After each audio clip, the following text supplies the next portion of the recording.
অবশ্যই red ball একটা important জায়গা আমি মনে করি ক্রিকেটের। আর যেহেতু আমরা গতকালকে ভালো একটা সিরিজ উইন করেছি, অবশ্যই এটা অনুপ্রেরণা দিবে আমাদের প্লেয়ারদেরকে। আর সবাই খুবই ভালো খেলেছে, বিশেষ করে আমি বলবো যে আমাদের প্রিপারেশন খুবই ভালো ছিল এই সিরিজকে সামনে রেখে। টাইগার্স ক্যাম্প, তারপরে এই টিমে আমাদের বেশ কিছু প্লেয়াররা খেলেছেন, মুশফিক ভাই, সৌরভ ভাই। তো তারা খুব ভালো প্রিপারেশন নিয়েছেন।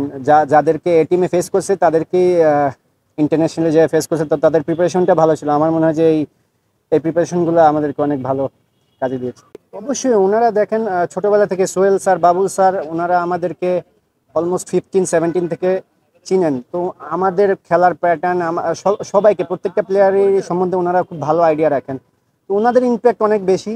আমি মনে করি যে ওনারা যেভাবে আমাদেরকে টেক কেয়ার করেন, যেমন আজকে থেকে আমাদের হোয়াইট বলের প্রিপারেশন শুরু হলো, তো এরকম স্টেপ বাই স্টেপই আমাদেরকে ওনারা দেখে রাখেন। তো আমি মনে করি ওনাদের ভূমিকা অনেক ভালো, বেশি।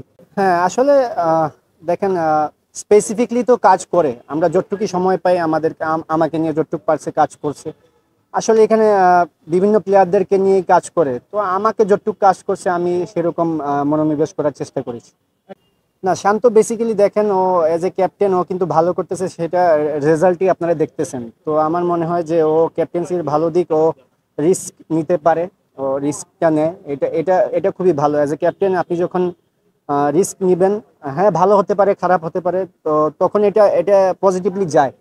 মাঝে মধ্যে হয়তো নেগেটিভ কিছু হয়, বাট আমার মনে হয় যে ওই সাহসটা থাকা উচিত ক্যাপ্টেনের, সেটা সে পালন করতেছে। হ্যাঁ, পেস বোলারও তো দেখেন, আমাদের মনে মনে হয় যে সেরা সাফল্য 10 উইকেট। একটা সময় আমরা টেস্ট ম্যাচে একজন পেস বোলার নিয়ে খেলতাম, আমি একবার দেখছিলাম হয়তো।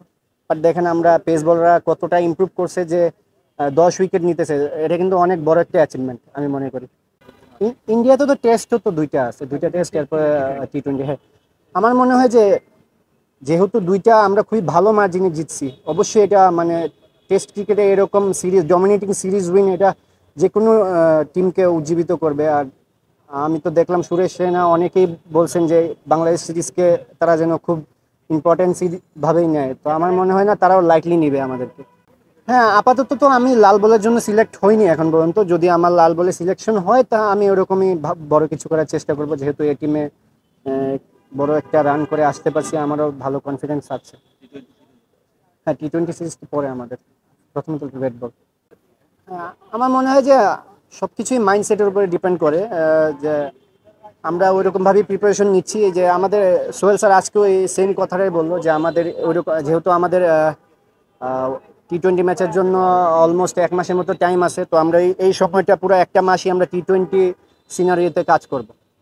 দ্রুত রান করার ক্ষেত্রে এইভাবে ওইরকম সিনারিও দিয়ে আমাদের প্র্যাকটিস হইতেছে, যে আজকে থেকে আমাদের শুরু হলো।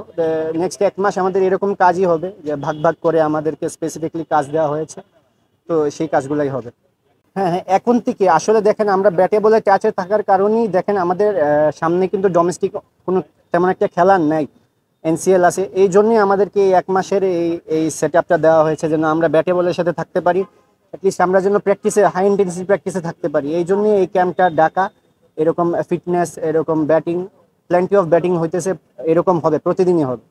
অবশ্যই দেখেন, আসলে আমি আগেও বললাম যে মাইন্ডসেট, আমরা আমরা যখনই আপনি বড় টিমের সাথে জিতবেন, হোক সেটা লাল বল সাদা বল, যখনই এজ এ টিম আপনারা বড় পারফরমেন্স করে আসবেন, তখন অন্যরকম একটা কনফিডেন্স কাজ করে। অবশ্যই আমরা জিতার জন্য যাব, আমাদের মাইন্ডসেটই হচ্ছে আমরা জিতার জন্য যাব। তো ইন্ডিয়া সিরিজে অবশ্যই আমাদের টার্গেট থাকবে আমরা যেন আমাদের সেরা সাফল্য করে আসতে পারি।